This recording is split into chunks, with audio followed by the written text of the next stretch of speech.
ኢትዮጵያ ጓዳ ጎድጓዳዋ ገና አልታየም። ኢትዮጵያ ሰፊ ነች፣ ገና አልተጠናችም። አንዳንዱ ያስደነግጣል። ይህ እውነት ኢትዮጵያ ውስጥ ነው ያለው ያስብላል፣ ለራስ ባዳ ያደርጋል።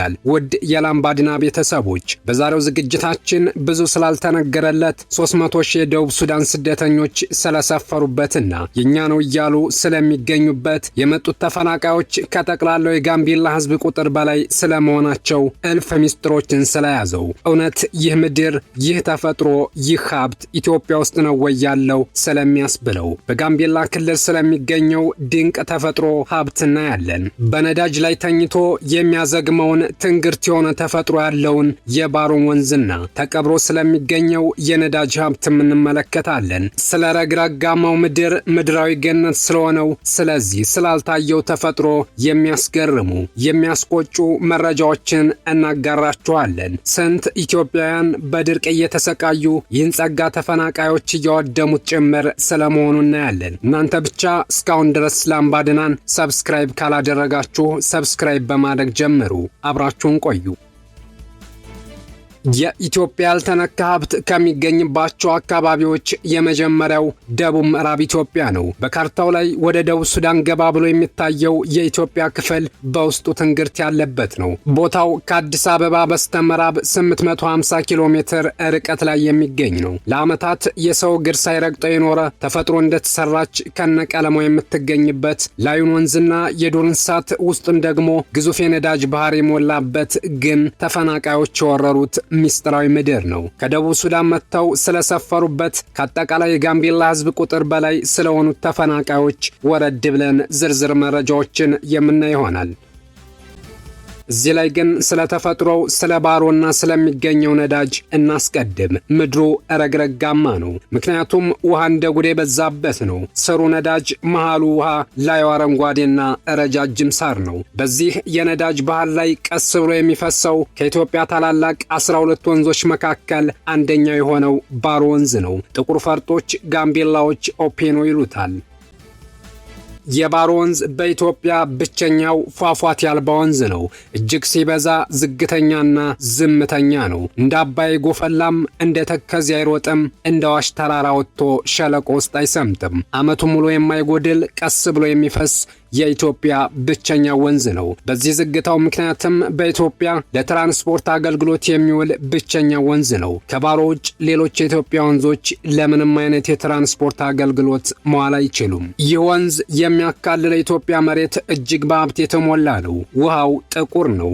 ለዚያም ነው ባሮ ጥቁር ወርቅ የሚባለው። ይህ ንጹህ ወርቅ የሚፈሰው ወደ ደቡብ ሱዳን ነው። ከምንጩ አንስቶ የደቡብ ሱዳኑን ፒቦር ወንዝን ለመቀላቀል 306 ኪሎ ሜትር ወደ ምዕራብ ይፈሳል። ይህ የባሮ ወንዝ የሚያካልለው የኢትዮጵያ መሬት ትንግርት በሚባል ተፈጥሮ የተሞላ ነው። የጋምቤላ ብሔራዊ ፓርክ በዚህ ወንዝ ዙሪያ የሚገኝ ነው። በውስጡ ያለው ጸጋ እውነት ይህ ሁሉ ኢትዮጵያ ውስጥ ነው የሚል ጥያቄ ይፈጥራል። እውነት ይህ ምድር ይህ ንጹህ ውሃ ይህ ልምላሜ እያለ ነው ኢትዮጵያ ውስጥ ሰው በድርቅና በረሃብ የሚሞተው የሚል ጥያቄም ያስነሳል። እውነት ይህ መልካም ምድር እያለ ነው የምንበላውን ከካናዳ ድረስ የምናስጭነው እንደ አይነት ትዝብት ላይ የሚጥሉ ጥያቄዎችን እንዲናነሳ ያስገድደናል። ይህ ቦታ ከላይ ብቻ አይደለም እንዲሁ ውብ የሆነው ይልቁንስ ጥቁር ወንዝ በዝግታ የሚፈስበት ከርሰ ምድር በነዳጅ ባህር የተሞላ ነው። እንደሚታወቀው ኢትዮጵያ ውስጥ 5 የነዳጅ መገኛ ቦታዎች አሉ። ከነዚህም ውስጥ አንደኛው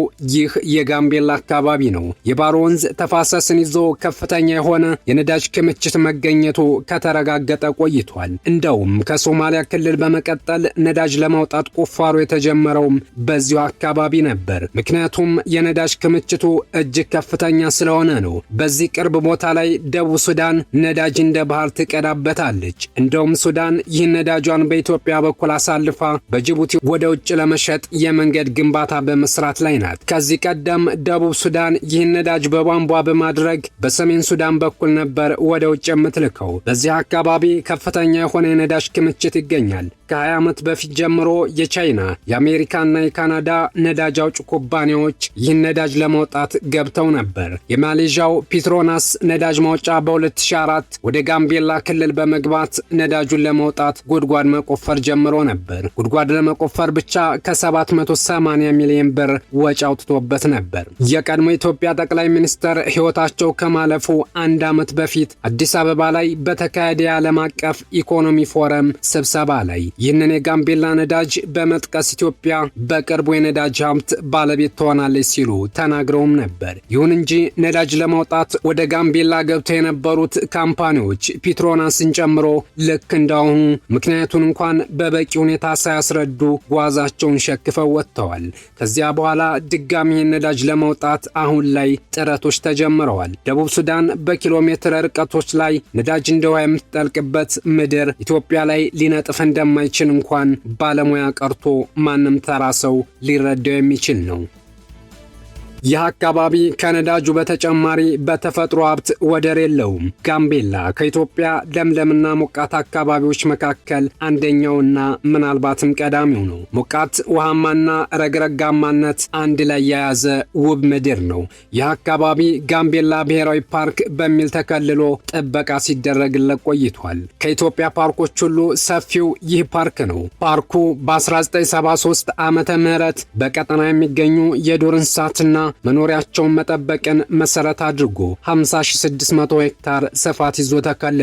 ፓርኩ በባሮና ጊሎ ወንዞች መካከል መከለሉ በዙሪያው ላለው ብዝሃ ሕይወት ዋነኛ መሰረት ሆኗል። የፓርኩ ክልል በምስራቅ በኩል ኮረብታ ቢኖረውም የሚበዛው ሜዳማ ስነ ምህዳር ነው። አሁን ግን ይህ አካባቢ ስጋት ተደቅኖበታል። ምክንያቱም ከሱዳን የመጡ ከ300,000 እስከ 400,000 የሚደርሱ ስደተኞች ሰፍረውበት ይገኛል። እነዚህ ስደተኞች የዱር እንስሳቱን በማደን ደኑን በማቃጠል ከፍተኛ ጉዳት እያደረሱ እንደሆነም መረጃዎች አሉ። የጋምቤላ ጠቅላላ ህዝብ ብዛት 400,000 አካባቢ ነው። በዚህ ህዝብ ቁጥር ላይ ነው ከ300 እስከ 400,000 የደቡብ ሱዳን ተፈናቃይ የሚገኘው። ይህም ከአካባቢው ህዝብ ቁጥር በላይ ነው። እነዚህ ተፈናቃዮች አሁን ላይ ከነባሩ ህዝብ በላይ ቁጥራቸው በመጨመሩ ለአካባቢው አደጋ እየፈጠሩ ነው። ጋምቤላ ክልልና ከተማው ውስጥ ከሚፈጠሩ ግጭቶች ጀርባ የእነዚህ ስደተኞች አስተዋጽኦ ከፍተኛ እንደሆነ ተደጋግሞ ይነገራል። አንዳንዴ እነዚህ ተፈናቃዮች ይህን አካባቢ እንደራሳቸው መሬት እንደሚያዩት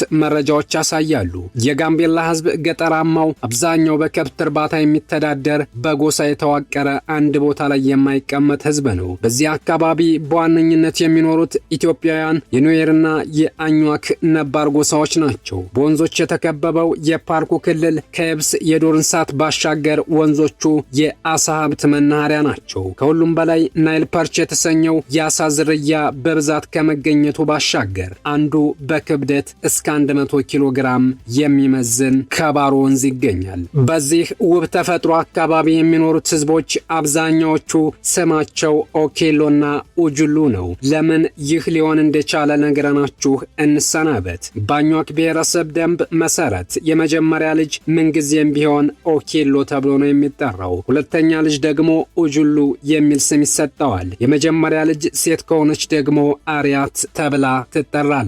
በዚህም ምክንያት አብዛኞቹ ሰዎች መጠሪያ ስማቸው ተመሳሳይ ሊሆን ይችላል። እንደ አይነት ትክክለኛ መረጃዎች እንዲደርሳችሁ ቻናላችንን ሰብስክራይብ በማድረግ ተቀላቀሉን። አበቃን። መልካም ጊዜ ተመኘን።